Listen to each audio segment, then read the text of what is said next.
I'm EZRAH. Welcome to the Manila Times. The House of Representatives expressed its strong support to the bill that would open the way for a hybrid constitutional convention.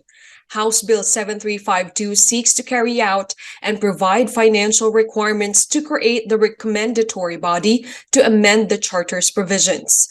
The convention will include representatives from different sectors, such as the academe, business sectors, labor, unions, agricultural sector, science, medical, indigenous communities, women, and persons with disabilities, among others. The election of the delegates will happen on October 30th of this year, same day as the barangay and SK elections. Here to share his insights is Manila Times' very own columnist, Father Ranhilio Aquino. Good morning, Father Rani, and welcome to the Manila Times. Father Rani, I understand you were part of the Duterte administration's committee to study the 1987 Constitution. That's right. That's right. It was a committee formed by President Duterte because at that time he seemed to be very intent on shifting the republic to a federal configuration. And so the purpose of that committee was to study the 1987 Constitution and to draft a constitution for a federal system of government. Father Rani, we're closing in on having a hybrid constitutional convention. So they're going about the charter change very carefully. Father Rani, what are the top provisions that need to be amended in the 1987 Constitution? Yeah. First of all, I'd like to know what exactly they mean by hybrid. See, because the Constitution provides for three methods for amendment. Number one, Congress sitting as a constituent assembly, a constitutional convention, or people's initiative. However, for revisions, people's initiative is not available. Now, I suspect that by hybrid they mean that they will constitute a constitutional convention, part of whose members are appointive, part of whose members are elective. I'd just like us to recall that in the Constitutional Convention that drafted the 1973 Constitution, the composition was purely elective. The danger of that, EZRAH, is if it's purely elective, it is so easy for politicians with vested interests to hijack the constitution revision process by putting their own delegates in the convention, which is why I think that the idea of a hybrid, if that is their idea, is very good indeed. Now, what do you think, what do I think should be amended or even revised? Well, let's talk first about amendments. There are many ambiguous provisions of the 1987 Constitution. Why ambiguous? Because up to the last minute, the framers of the 1987 Constitution thought that we were going to have a unicameral legislature. In the last minute, however, they returned to a bicameral legislature. So there are many provisions, for example, that say to be voted for by a majority of Congress. How do you read that? How do you read that? If majority of Congress means put the votes of Senate and the lower house together, the votes of Senate could hardly matter because they are 25, as against a very huge number in the lower house. Aside from that, EZRAH, I think that the most pressing item on the agenda is or has to do with the economic provisions of the Constitution for exploration, development, and utilization, EDU, of Philippine natural resources. The Constitution requires that the corporation be 60% Filipino. Now, in order to explore, develop, and utilize the immense gas, natural gas, and oil reserves that we believe lie in the West Philippine Sea, as well as in the Bentham Rise, you need a very high degree of capitalization, which Filipino capitalists don't seem to have. So those resources will lie dormant unless we liberalize the provision and allow partnerships with foreign corporations with higher foreign ownership than the present 60-40 requirement. That's one thing I see. And of course, Ezra, the other is, if we are really intent on shifting to a federal system, we really need to rewrite the Constitution. Father, the election of the delegates from different sectors will happen on October 30th this year. It's the same day as barangay and SK elections. And I believe around 25% of it will be selected to create the recommendatory body to discuss constitutional change.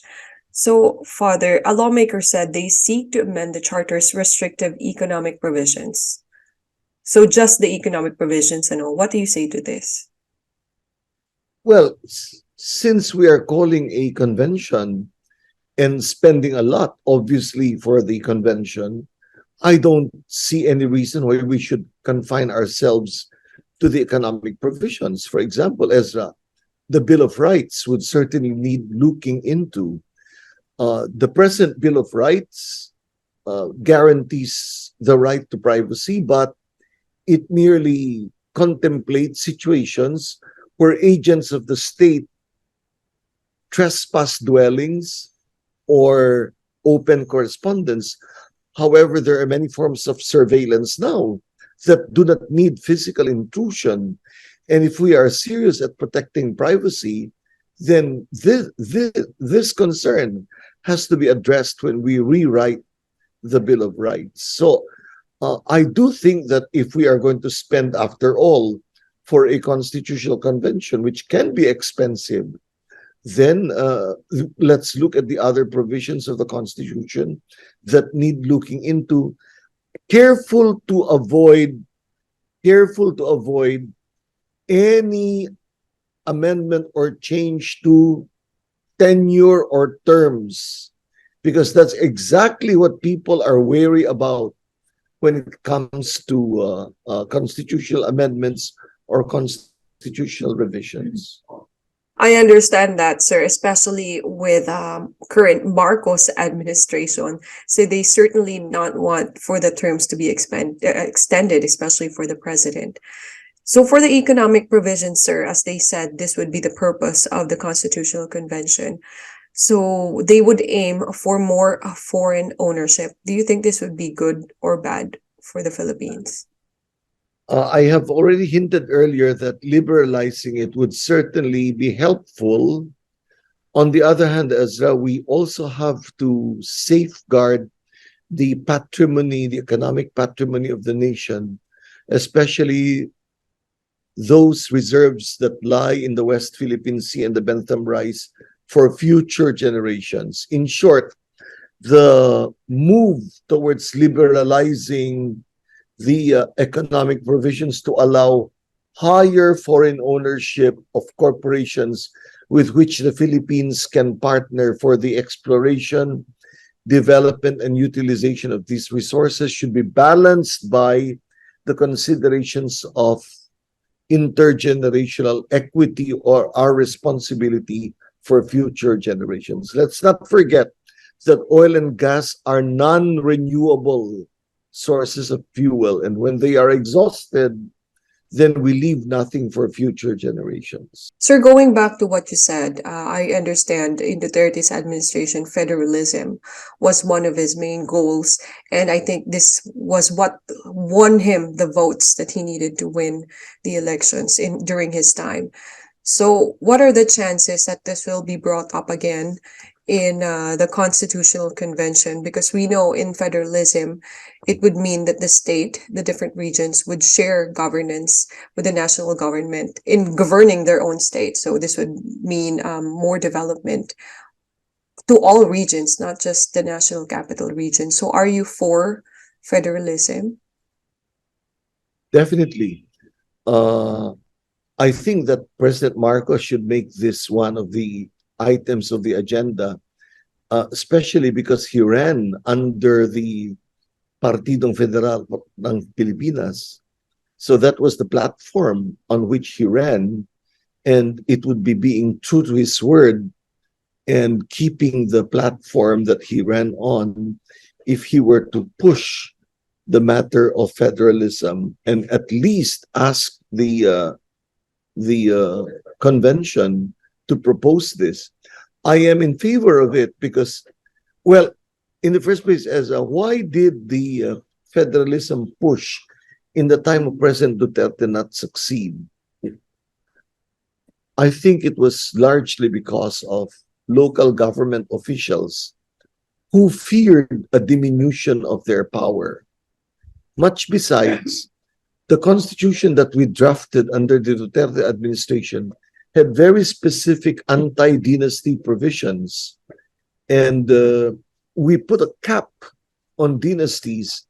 And when you have a Congress, a majority of whose members are products of dynasties, then you don't expect such a constitution to pass.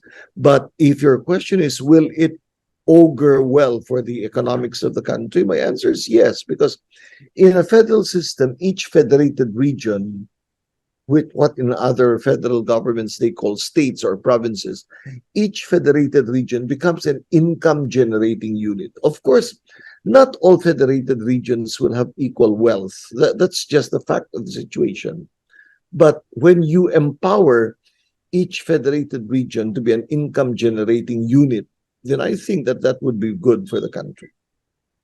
Sir, aside from the extension of the terms of those in the executive body, especially the term of the president, what else should we look out for in the Constitutional Convention?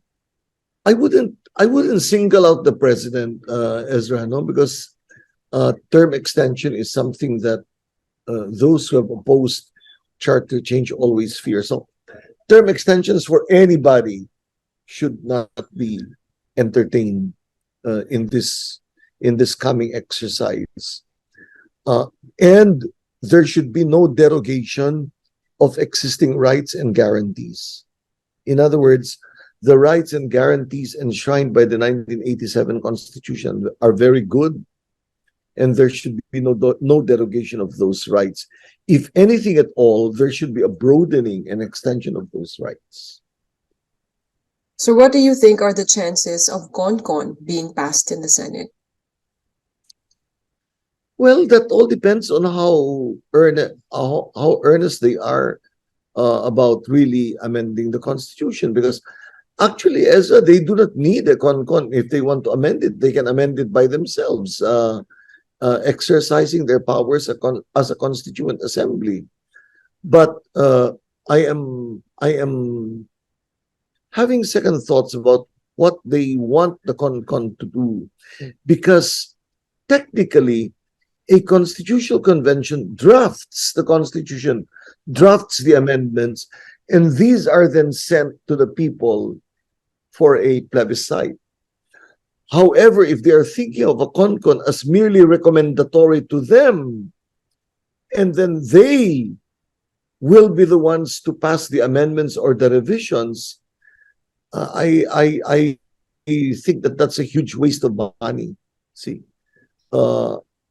because it can very well happen that the fate of whatever draft the CONCON has will be the same fate that the draft that we wrote suffered. So if it is a CONCON, Ezra, my wish is that then the option offered by the Constitution to revise or amend the Constitution by means of a constitutional convention should be followed, which means Congress convenes the CONCON. The CONCON meets and drafts. Its draft is sent to the people for a plebiscite. What do you think is the best possible result of the CONCON? What would it mean for you? What would it look like for you? To be worth our while, a CONCON has to look at the entire Constitution. And let's be clear about what we want from that CONCON. Is it really only economic provisions we want to amend? Since we are amending now, why don't we take a broader look at the Constitution and ask ourselves, wouldn't we want a federal republic? There are others who think that we should go parliamentary. Now, federalism and parliamentary system of government are two different issues. When you speak of federalism, you talk about shared sovereignty between the national government and the subnational governments. When you talk about parliamentary government, you're talking about the structure of the legislature and the relationship of the executive to the legislature. Now, the proposal for a parliamentary government is coming up. Let's entertain it. Let's entertain it. Let's not wipe anything off the table that's worth studying. Manila Times columnist Father Ranhilio Aquino, thank you so much for your insights. Thank you, Ezra. Thank you so much.